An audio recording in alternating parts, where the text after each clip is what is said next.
تھوڑی مصیبت آتی ہے آدمی بدک جاتا ہے، تھوڑے پریشانی، اور انسان کلمہ آپ نے پڑھ لیا آزمائش آنی ہے، کلمہ آپ نے پڑھا ہوا ہے، اللہ کے ذات پر یقین رکھا ہوا، نبی کے اوپر ایمان لے کر کے آپ کے اوپر مصیبت آنی ہے، کنفرم ہے۔ ایک گھر میں توحید بھی ہو اور ایک گھر کے اندر کفر ہو، یہ پوسیبل نہیں ہے۔ حضرت ابراہیم علیہ السلام سمجھ گئے اب یہاں میرا رہنا مشکل ہے، اور سلام کے نکل گئے اور اللہ تعالیٰ سے التجا کرنے کی بات کری، کہنے لگے ابا جان آپ نے مجھے پالا ہے، پوسا ہے، پرورش کری ہے، بڑا کیا ہے، چلنے کے قابل بنایا ہے، میں اللہ تعالیٰ سے آپ کے حق میں دعا کروں گا کہ اللہ تعالیٰ آپ کو ہدایت دے دے۔ تو صبح سویرے اٹھنا، اللہ تعالیٰ کے سامنے ذکر و اذکار کرنا، یہ بہت بڑی نعمت ہے۔ اور اللہ کے رسول صلی اللہ علیہ وسلم کی حدیث ہے کہ کوئی آدمی فجر کے وقت میں آتا ہے اور 2 رکعتوں کا اہتمام کرتا ہے، یعنی فجر سے پہلے 2 رکعتوں کا اہتمام کرتا ہے، تو گویا کہ اس نے دنیا اور دنیا و ما فیہا میں جو کچھ ہے اس سے بہتر چیز کو اس نے حاصل کر لیا ہے، اس سے بہتر چیز کو حاصل کر لیا ہے۔ لہذا فجر میں اٹھنا، فجر کے ٹائم میں اٹھنا، اور اسی طریقے سے یہ جو 10 راتیں ہمارے پاس آ رہی ہیں، ان راتوں کے اندر اللہ تعالیٰ کی عبادت کرنا، اللہ تعالیٰ کے سامنے جھکنا، اللہ تعالیٰ کے سامنے عاجزی اختیار کرنا، تکبیرات، تحلیلات، تسبیحات جو بھی آپ کو یاد ہیں ان تمام چیزوں کا ذکر و اذکار کرنا، یہ اللہ تعالیٰ کو بہت زیادہ پسند ہے۔ اور میرے عزیز، بہت ہی شارٹ کٹ میں آپ جانتے چلیں کہ حضرت ابراہیم خلیل اللہ یہ اللہ تعالیٰ کے اس قدر چاہتے تھے کہ اللہ تعالیٰ نے عمر کے اس ادھیڑ حصے میں جا کر کے ایک اولاد عطا کری۔ اللہ تعالیٰ سے مانگتے رہے حضرت ابراہیم علیہ السلام، اور مانگتے کیسے رہے؟ ربی حب لی من الصالحین، اللہ تعالیٰ تو مجھے اولاد عطا کر، تو نیک صالح اولاد عطا کر۔ زیادہ اولاد ہونا نہیں، اولاد ایک ہی ہو، لیکن اللہ تعالیٰ تیری چوکھڑ کا محتاج ہو، تیرے در کا محتاج ہو، تیرے سامنے جھکنے والا ہو، تجھ سے مانگنے والا ہو، تجھ سے لو لگانے والا ہو۔ اللہ تعالیٰ ربی حب لی من الصالحین، اے اللہ، اے پروردگار، میں تجھ سے چاہتا ہوں کہ اللہ تو مجھے نیک صالح اولاد عطا فرما دے۔ اور اللہ تعالیٰ نے بشارت دی کہ ابراہیم تو نے نیک صالح اولاد کے تمنا کری تھی، فبشرناہ بغلام حلیم، میں تجھے نیک کے ساتھ ساتھ حلیم بنا کر کے بھیجتا ہوں، بردبار ہوگا، اس کے اندر وہ صفتیں آئیں گی کہ اگر اس کے اوپر کوئی مصیبت آ جائے، پریشانی آ جائے، تو انشاءاللہ وہ پریشانیوں کو جھیلنے والا ہوگا، وہ تکالیف کو جھیلنے والا ہوگا، وہ ساری باتوں کو جھیلنے والا ہوگا۔ جو اللہ تعالیٰ کے راستے میں کوئی چیز رکاوٹ بنے گی تو ان تمام چیزوں کو وہ قربان کر جائے گا۔ اور یہی وجہ ہے کہ حضرت ابراہیم علیہ السلام اپنے بچے اسماعیل علیہ السلام کی پرورش کر رہے ہیں۔ یا بنی انی ارا فی المنام انی اذبحک فانظر ماذا تری، اے لاڈلے میں خواب میں دیکھتا ہوں کہ تجھے اللہ کے راستے میں ذبح کر رہا ہوں، تو اس معاملے میں تھوڑا غور و فکر کر لے، پھر مجھے بتا۔ یا ابت افعل ما تؤمر ستجدنی انشاء اللہ من الصابرین۔ حضرت اسماعیل علیہ السلام نے کہا ابا جان اللہ کا حکم آ گیا، آپ کر دیجئے، آپ مجھے قربان کر دیجئے، رہا میرا مسئلہ تو انشاءاللہ صبر کرنے والوں میں پائیں گے۔ اللہ اکبر، یہ اولاد ہونی، کاش کہ آج ہمارے سوسائٹی کے اندر ایسی اولادیں پیدا ہوں، ہماری مائیں ایسی تربیت کریں، ہمارے والدین ایسی تربیت کریں کہ باپ کے حکم کے آ جانے کے بعد اولاد چوں چرا نہ کرے۔ آج ہماری اولادیں ہمارے بس میں نہیں ہیں، ہمارے قابو میں نہیں ہیں، ہمارے ہاتھوں سے نکل چکی ہیں۔ اس کی بنیادی وجہ یہ ہے کہ ہم نے تربیت اچھی نہیں کری ہے، ہم نے اللہ تعالیٰ سے مانگا نہیں ہے، ہم نے کبھی ہاتھ کو بلند نہیں کیا۔ اولاد ہونا نیک ہونا، ادروائز اللہ تعالیٰ اولاد ہی نہ دے۔ ہاں بھائی، اولاد ہو تو اچھی ہو، وگرنہ اولاد ایسی ہو چور چکا بن جائے، گنڈا موالی بن جائے، تو پتہ چلے کہ آپ کے نام سے شہرت اس کو مل رہی ہے، فلانے صاحب کا لڑکا ہے۔ ہاں، یہ بدماش کس کا؟ فلانے صاحب کا نام لڑکا ہے۔ ایسا نہیں ہونا چاہیے۔ تو حضرت ابراہیم علیہ السلام اپنے بچے کی، اپنے لخت جگر کی پرورش کر رہے ہیں اور اسلام کے دائرے میں کر رہے ہیں۔ لہذا بچوں کی تربیت ہونا تو اسلام کے دائرے میں ہونا، وہی آپ کے لیے فائدہ مند ہونا، وہی آپ کے لیے ہر مصیبت میں، ہر پریشانی میں، ہر تکلیف میں آپ کے ساتھ کھڑے ہوں گے۔ اگر آپ نے اللہ تعالیٰ سے نہیں مانگا ہوا ہے تو آپ اس کی تمنا نہ رکھیں. اور آج اللہ کی قسم ہر بات چاہتا ہے کہ اسماعیل جیسا لخت جگر مل جائے، اسماعیل جیسا اطاعت شعار، اطاعت کا پابند بن جائے، اور ہر باپ یہ چاہتا ہے کہ اسماعیل جیسا فرما بردار اولاد مل جائے. سوال یہ ہے کہ آپ ابراہیم ہیں؟ اگر آپ ابراہیم علیہ السلام ہیں تو اسماعیل جیسی اولاد کی تمنا رکھیں. اللہ تعالیٰ سے مانگا آپ نے تو اگر مانگا ہے تو انشاءاللہ الرحمن اولاد اللہ تعالیٰ عطا کرے گا. ایسا لڑکا ضرور آپ کو دے گا جو آپ کا اطاعت شعار ہوگا، جو آپ کے سامنے جھکنے والا ہوگا، جو آپ کی بات کو سر خم تسلیم کرنے والا ہوگا. لیکن آپ نے رب سے نہیں مانگا ہے تو آپ اس کی تمنا ہرگز نہ کریں، اس کی تمنا ہرگز نہ کریں. انبیاء کرام مانگتے تھے اور روتے تھے رب کے سامنے، گڑ گڑاتے تھے. ٹھیک ہے، تو یہ قربانی جو ہے جو ہم چند دنوں کے بعد آنے والے ایام میں ہم دیکھیں گے، تو یہ قربانی کس کی ہے؟ حضرت ابراہیم اور حضرت اسماعیل علیہ السلام دونوں باپ بیٹے کی قربانیوں کا معاملہ ہے. لہذا اس قربانی کے اوپر ہمیں آپ کو بہت ساری چیزیں قربان کرنی ہے. آج بڑا مسئلہ ہو گیا ہے کہ ہم جانور تو قربان کر دیتے ہیں، اللہ کے راستے میں جانور کو قربان کر دیا، لیکن دل کے اندر انا ہے، بغض ہے، عداوت ہے، کینہ ہے، کبت ہے، دل کے اندر دنیا بھر کے خرافات ہیں، اس کو قربان نہیں کرتے. جانور کے ساتھ اپنے انا کو بھی قربان کریں، جانور کے ساتھ اپنے تکبر کو بھی قربان کریں، جانور کے ساتھ اپنے غرور کو بھی قربان کریں، تب جا کر کے یہ ساری چیزیں ہمارے لیے فائدہ مند ہوگی، ادروائز ہمارے لیے فائدہ مند نہیں ہو سکتے ہیں. لہذا یہ بنیادی چیزیں ہیں جو ہم اور آپ سمجھیں تو اسلام کی تعلیمات میں بہت سارے حقائق اور بہت ساری نظریات ہمارے سامنے ابھر کر کے آتی ہیں. لہذا میرے عزیز، اور ابراہیم علیہ السلام کی زندگی، اللہ اکبر، آپ نے جس وقت آنکھ کھولا بت پرستی کا دورہ تھا. باپ اپنے ہاتھوں سے بت بناتا، مارکیٹ میں بیچتا اور اس سے انکم لا کر کے اپنے گھر کو چلاتا. ابراہیم علیہ السلام نے کہا کہ باپ یہ کیا کرے؟ اپنے ہاتھوں سے اس کے منہ بناتے ہو، کان بناتے ہو، زبان بناتے ہو، ناک بناتے ہو، ہاتھ بناتے ہو، پاؤں بناتے ہو، اور پھر اس کو لا کر کے اپنے گھر میں نصب کرتے ہو، اس سے مانگتے ہو. یہ کانا حرکتیں کیوں کرتے ہو؟ حضرت ابراہیم علیہ السلام نے جب یہ بات کری تو باپ آدر غصے میں آ گیا، کہنے لگا رہنا ہے تو ہمارے دین پر رہو، نہیں تو نکل جاؤ. لَإِن لَّمْ تَنْتَهِ لَأَرْجُمَنَّكَ وَاهْجُرْنِي مَلِيًّا. اگر آپ نے اپنی اس حرکت کو نہیں چھوڑا تو اللہ کی قسم تمہیں ماروں گا، اور اتنا ماروں گا کہ تمہیں سنسار کر دوں گا. سلام علیک ساستغفر لک ربی انہ کان بی حفیہ. حضرت ابراہیم علیہ السلام سمجھ گئے کہ اب اس گھر میں ہمارا گزارا نہیں ہے. توحید کے سامنے کفر یہ پاسبل نہیں ہے. ایک گھر میں توحید بھی ہو اور ایک گھر کے اندر کفر ہو، یہ پاسبل نہیں ہے. حضرت ابراہیم علیہ السلام سمجھ گئے اب یہاں میرا رہنا مشکل ہے، اور سلام کے نکل گئے اور اللہ تعالیٰ سے التجا کرنے کی بات کری. کہنے لگے ابا جان، آپ نے مجھے پالا ہے، پوسا ہے، پرورش کری ہے، بڑا کیا ہے، چلنے کے قابل بنایا ہے. میں اللہ تعالیٰ سے آپ کے حق میں دعا کروں گا کہ اللہ تعالیٰ آپ کو ہدایت دے دے.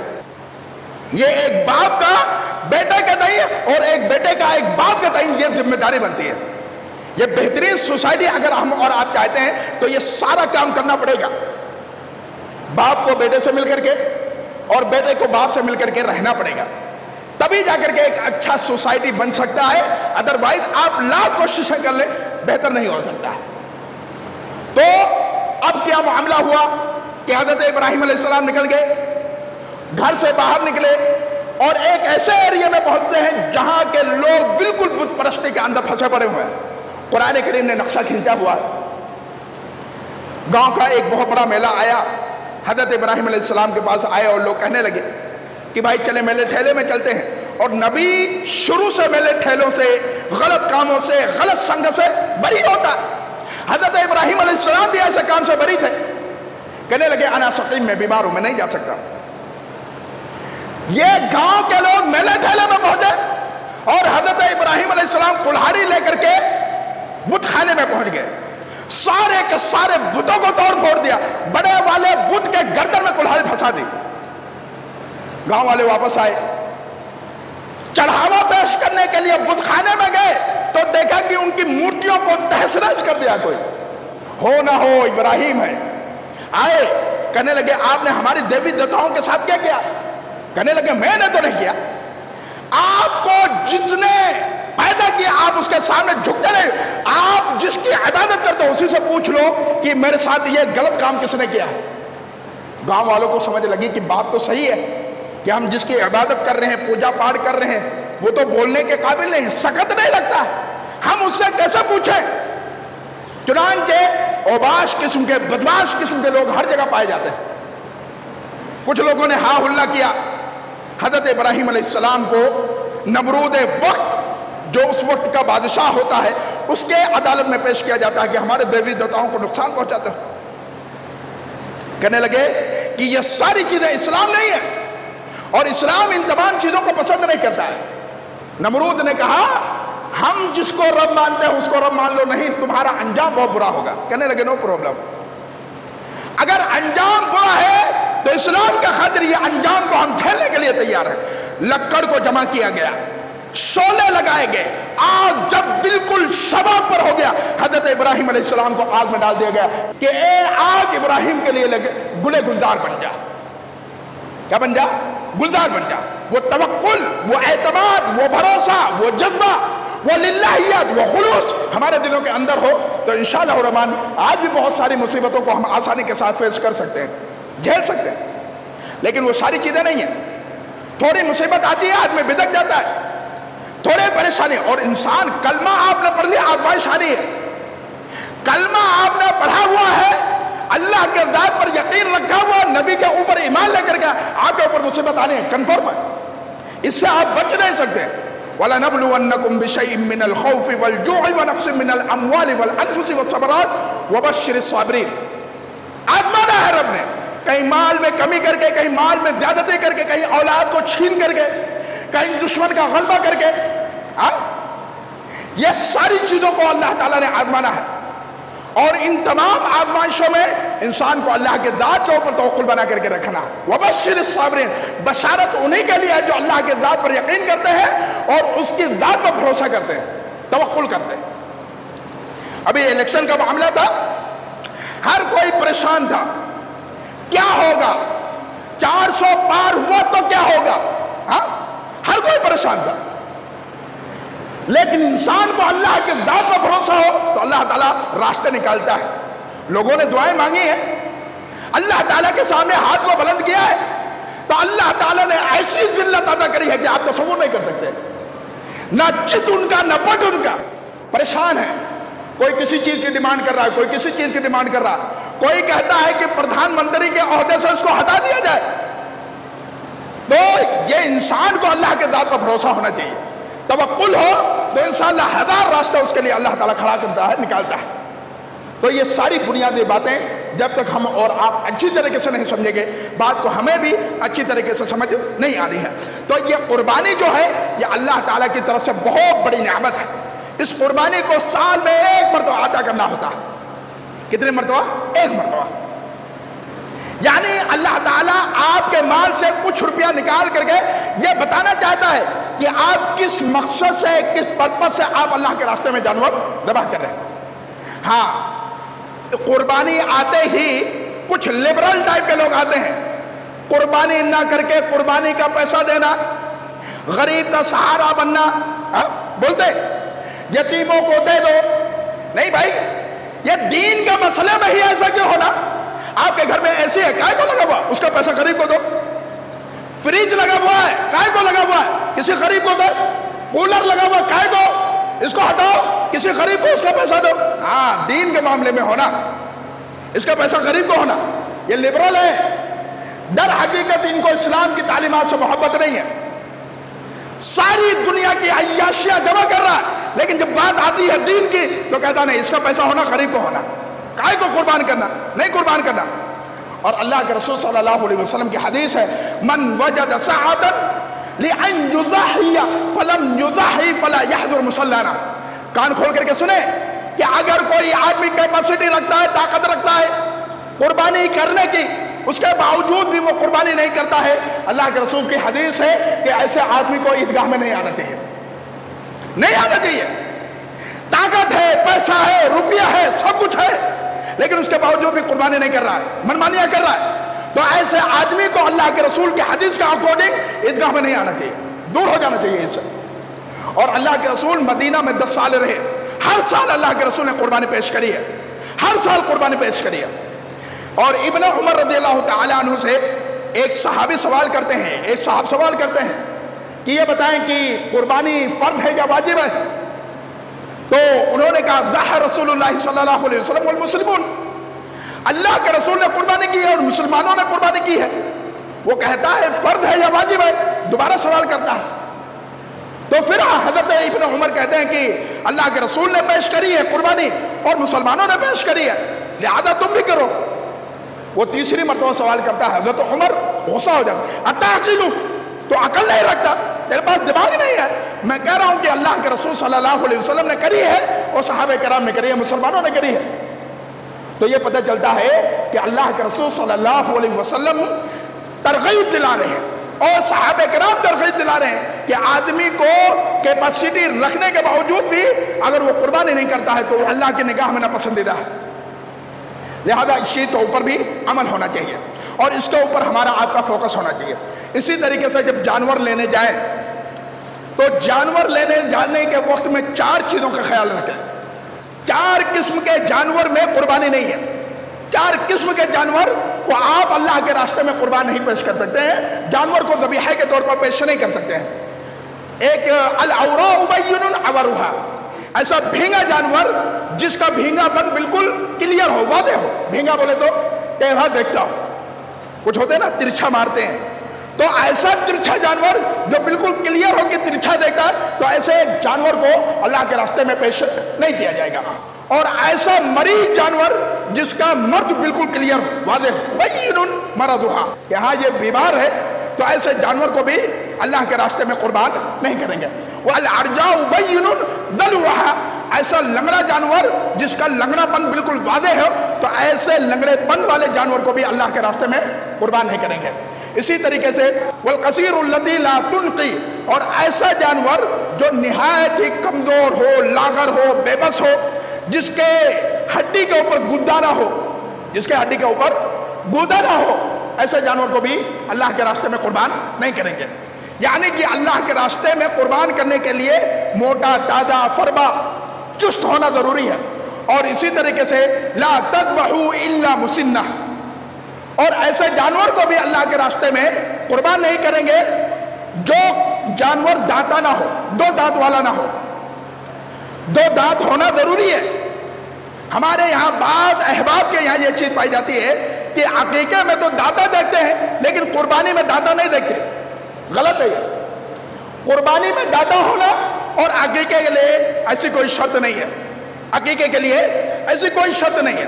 ہاں اگر آپ کے یہاں 2 دانت والا جانور نہیں ملتا ہے اور 1 سال کا دمبا یا بھیڑ مل جائے تو وہ اللہ کے راستے میں قربان کر سکتے ہیں، وہ آپ کے لیے کافی ہو جائے گا، وہ آپ کے لیے کافی ہو جائے گا. لہذا نبی کریم صلی اللہ علیہ وسلم کی یہ تعلیم ہے اور اس تعلیم کے اوپر ہماری آپ کی ذمہ داری بنتی ہے کہ ہم اور آپ اس کے اوپر کیا کریں، عمل کریں. اور اسی طریقے سے اللہ کے رسول صلی اللہ علیہ وسلم کی حدیث جو ہے کہ من رآ ہلال ذی الحجۃ، کہ جس کسی نے ذی الحج کا چاند دیکھا، واراد ان یضحی، اور ارادہ کر لیا ہے کہ جانور اللہ کے راستے میں کیا کرے گا، قربان کرے گا، فلا یأخذ من شعرہ ولا من اظفارہ، تو اسے چاہیے کہ نہ وہ اپنے بال کو کٹائے اور نہ اپنے ناخن کو تراشے. جس کسی نے بھی قربانی کرنی ہے چاند دیکھ لینے کے بعد، ذو الحج کا چاند دیکھ لینے کے بعد اب اسے اختیار نہیں ہے کہ وہ اپنے سر کے بال کو کٹوائے یا ناخن وغیرہ کو تراشے. سر کے بال سے مراد یہ بھی ہے کہ ایک انسان سر کے بال کو، بغل کے بال کو، زیر ناف کے بال کو کوئی بھی چیز کاٹے گا نہیں. اس سے پہلے آج چاند نکلنے والا ہے تو آپ الحمدللہ جمعے کے بعد فارغ ہو اور جائیں بغل کے بال اتاریں، زیر ناف بال اتاریں، سر کے بال کٹوانے ہیں کٹوا لیں، ناخن وغیرہ تراش لیں، اور قربانی کرنے والے کے لیے یہ ذمہ داری زیادہ بن جاتی ہے. اور اگر آدمی قربانی نہیں کرتا ہے پھر بھی اگر وہ یہ نبی کی سنت کو زندہ کرتا ہے تو وہ ثواب کا مستحق ہے. کیا ہے؟ ثواب کا مستحق ہے. لہذا نبی کی سنت جو چھوٹی چھوٹی سنتیں ہیں ان تمام سنتوں کو ہم اور آپ زندہ کرنے کی کوشش کریں. اسی طریقے سے ایک جانور ایک گھر کے لیے کافی ہے. اگر اس کا چولہا الگ نہیں ہے، اس کے لین دین الگ نہیں ہے، اس کے معاملات الگ نہیں ہیں، ایک جوائنٹ فیملی ہے، اس جوائنٹ فیملی کے اندر سارے کچھ لوگ رہ رہے ہیں، بھائی رہ رہے ہیں، ماں باپ رہ رہے ہیں، والدین رہ رہے ہیں، ہاں؟ تو اگر کوئی ایک آدمی ذمہ داری سمجھ کر کے ایک جانور کو لے آتا ہے تو وہ سارے کے سارے لوگوں کے لیے، کنبہ قبیلے کے لیے ایک جانور کافی ہو جائے گا۔ تو یہ بھی اپنے ذہن کے اندر رکھیں، اور بہت سارے لوگ ہونے کے باوجود نہیں کرتے ہیں۔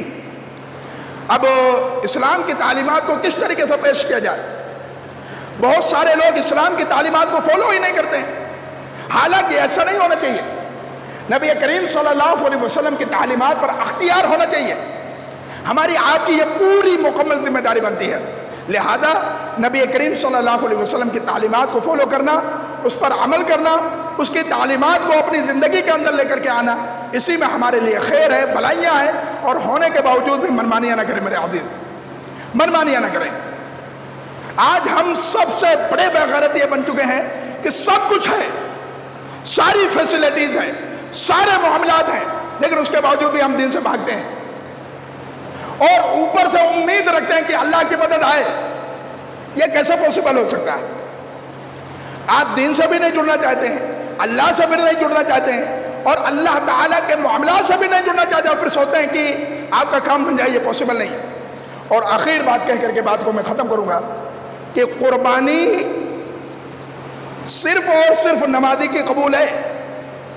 ہاں، نماز پڑھ رہے ہیں تبھی قربانی پیش کریے، ادروائز قربانی نہ پیش کریں۔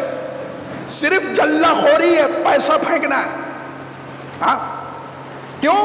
کیونکہ اللہ کے رسول صلی اللہ علیہ وسلم پر آیت کریمہ نازل ہوئی وَأَقِيمُوا الصَّلَاةَ وَلَا تَكُونُوا مِنَ الْمُشْرِكِينَ، کہ آپ نماز پڑھتے رہے اور مشرکوں میں سے نہ ہو جائے۔ گویا کہ نماز نہ پڑھنے والا وہ مشرک ہے۔ یہ میں نے کہہ رہا بھائی، یہ کوئی نہ کہہ دے کہ مولوی صاحب نے کہا، یہ قرآن بولا۔ تو جو آدمی قربانی کرنے چلے وہ سب سے پہلے اپنے آپ کو دیکھے نمازی ہے کہ نہیں ہے، یا اگر خود نمازی نہیں ہے، گھر کے اندر کوئی فرد ہے، کوئی آپ کا اپنا بھائی ہے، آپ کی اپنی بہن ہے، آپ کی اپنی بیٹی ہے، آپ کا اپنا بیٹا ہے، نماز پڑھتا اس کے نام سے کریں، اپنے نام سے نہ کریں۔ ادروائز صرف پیسہ پھینکنا ہے۔ کیوں؟ کیونکہ نماز بہت اہم چیز ہے۔ بارہا یہ بات آئی ہے کہ نماز کے بغیر انسان کا وجود ہی نہیں ہے، ایک مسلمان کا وجود ہی ہے نماز۔